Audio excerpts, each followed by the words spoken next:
जो अभी अभी तक जो बच्चे जो है इंतज़ार में बैठे थे, सब्र किए बैठे थे कि यूपी पुलिस की वैकेंसी कब आएगी कब आएगी कब आएगी, तो उसकी आने की संभावना अधिक बढ़ गई है और आने के चांस ही बढ़ गए हैं।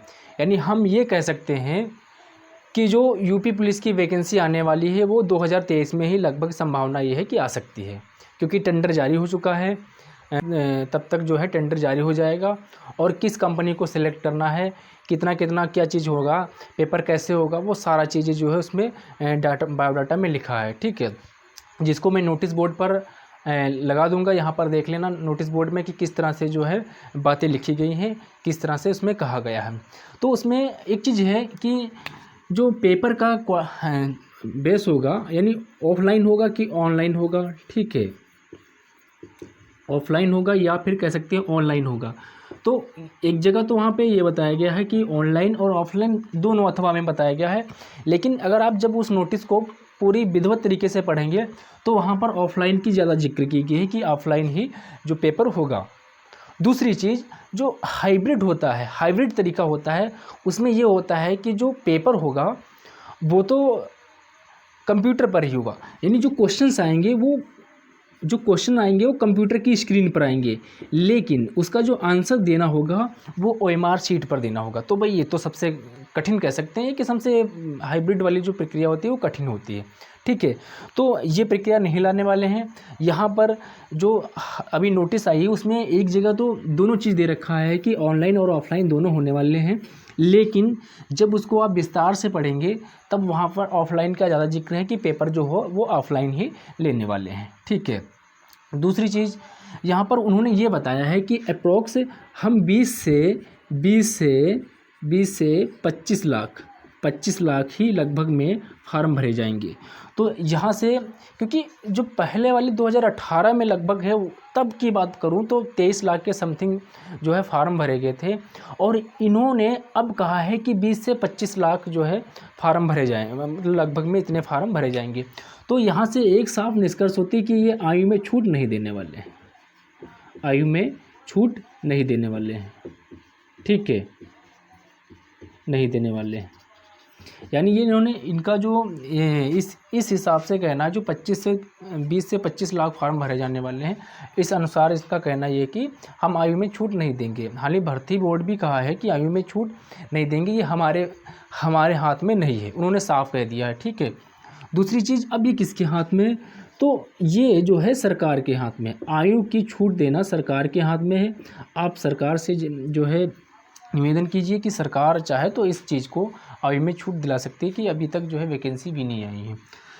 और अगली जो चीज़ मैं बताने वाला हूँ कि पेपर की तैयारी कैसे करें, पेपर की तैयारी।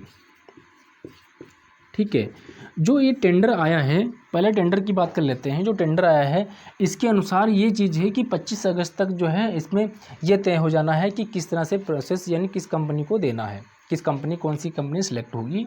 उसके बाद 1 महीने तो लगभग उनका जो है ये शेड्यूल बनाना होता है कि किस तरह से पेपर बनाना होगा। पेपर बनाने के बाद में जो है किस तरह से कितने लगभग में पेपर सेलेक्ट हो सकते हैं और कितने बच्चे आएंगे और कितने बच्चों को जो है हमें इसमें सेलेक्ट करना, रिजेक्ट करना, वो सभी जो देख रेख होगी वो 1 महीने अपना सब शेड्यूल बनाएंगे। उसके बाद में फिर वो लगभग में हम ये कह सकते हैं अक्टूबर में, ठीक है, अक्टूबर में लगभग में कह सकते हैं इसके चांसेस ज़्यादा हैं। अक्टूबर में कह सकते हैं कि इसका नोटिफिकेशन आने के चांस हैं। और 1 महीना अक्टूबर से नवंबर तक यहाँ पर हम लोग कह सकते हैं कि फार्म की प्रक्रिया चलेगी। और फिर लगभग में 3 महीने तो ये बीच में गैप देते हैं, 2 से 3 महीने इनका गैप रहेगा। उसके बाद में एग्ज़ाम ले लेंगे, क्योंकि पिछले बार भी ये हम लोग कह सकते हैं कि इतिहास गवाह है, जिसमें इन्होंने जो है वही नवंबर दिसंबर में, जनवरी सितंबर अक्टूबर नवंबर में कह सकते हैं इन्होंने फार्म निकाला था और जनवरी में इन्होंने एग्ज़ाम भी ले लिया था। तो उस तरह से इनको एग्ज़ाम लेने में कोई समस्या नहीं होगी कि वो एग्ज़ाम में ले सकते हैं। तो अपनी जो तैयारी आप अभी तक करते आए हैं उसको और मजबूत कीजिए। अब जो है सिलेक्शन लेना है, इसमें सिलेक्शन 100% आपको लेना है। ठीक है। लेकिन उन्होंने ये कहा है कि 20 से 25 लाख लगभग में इसमें अप्रोक्स जो है बच्चे बैठ सकते हैं। तो वो किस आधार पर कहा होगा कि जो अगर हम आयु में छूट नहीं देंगे तो इतने ही बच्चे लगभग में बैठने वाले हैं। यदि आयु में छूट हो जाती है तो अधिक हो जाएगा। ठीक है, आयु में छूट किस तरह से हम लोग करवा सकते हैं, उसके लिए हम लोग सरकार से निवेदन करेंगे। ट्यूटर क्यों नहीं ये चीज़ चल पा रहा है, क्योंकि अगर आप लोगों से ट्यूट करवाया जा रहा है तो लगभग में 1 लाख अप्रोक्स ट्यूट कर पाते हैं, और 1 लाख में काम चलने वाला नहीं है, उनके तक बात नहीं पहुंचने वाली। तो मैं ये कह दूं कि आप अपने जो आपके डीएम हैं, डिस्ट्रिक्ट मजिस्ट्रेट हैं और विधायक हैं, ठीक है, उनके माध्यम से आप जो है अपनी बात या अपना ज्ञापन सौंपिए, आप उनके माध्यम से अपनी बात जो है सरकार तक पहुंचाइए। तो तभी आपको मैं एक रास्ता ये बता रहा हूँ कि तभी आप तक बात वहाँ तक पहुँच जाएगी और सुनी भी जा सकती है, और इसके अलावा और कोई और तरीका नहीं है। अगर आप ट्यूटर करते भी हैं तो ट्यूटर में ये होता है कि बच्चे बहुत कम भाग लेते हैं, क्योंकि जिनकी एज अभी है वो ट्यूटर में क्यों भाग लेंगे, क्योंकि वो तो सोचते हैं कि ये अगर छट जाएंगे तो उतना ही कंपटीशन कम हो जाएगा, तो इसलिए वो बच्चे नहीं आते हैं और हम लोग ट्यूट करने में बहुत कम रह पाते हैं, इसलिए जो है हाँ हमारी बात वहाँ तक नहीं पहुँच पाती।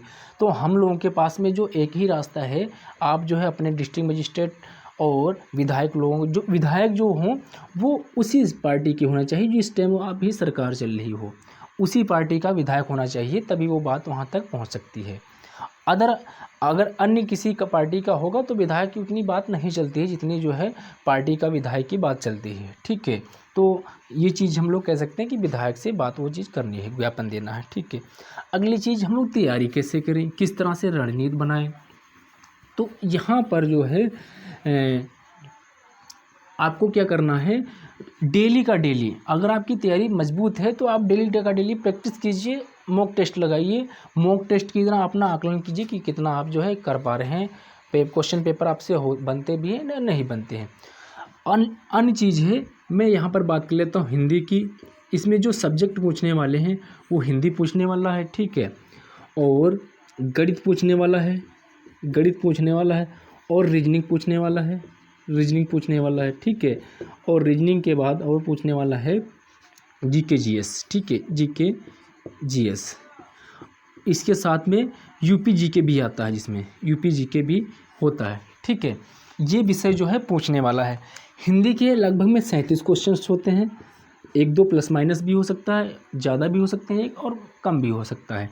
गणित में 19 क्वेश्चन गणित में होते हैं, 19, और रीजनिंग और इसके रीजनिंग के लगभग में टोटल में कह सकते हैं भाई 57 या 56 या 57 क्वेश्चंस होते हैं। हम लोग यहाँ पर अप्रोक्स 57 मान लेते हैं, ठीक है, 1-2 कम भी हो जाते हैं, ज़्यादा भी हो। अब यहाँ पर ये एवरेज कम ज़्यादा कैसे हो गया, क्योंकि जो यहाँ पर यहाँ रीजनिंग में जो क्वेश्चन आते हैं वो ऐसे कुछ क्वेश्चन होते हैं जो गणित के ही इसमें क्वेश्चन शामिल कर लिए जाते हैं।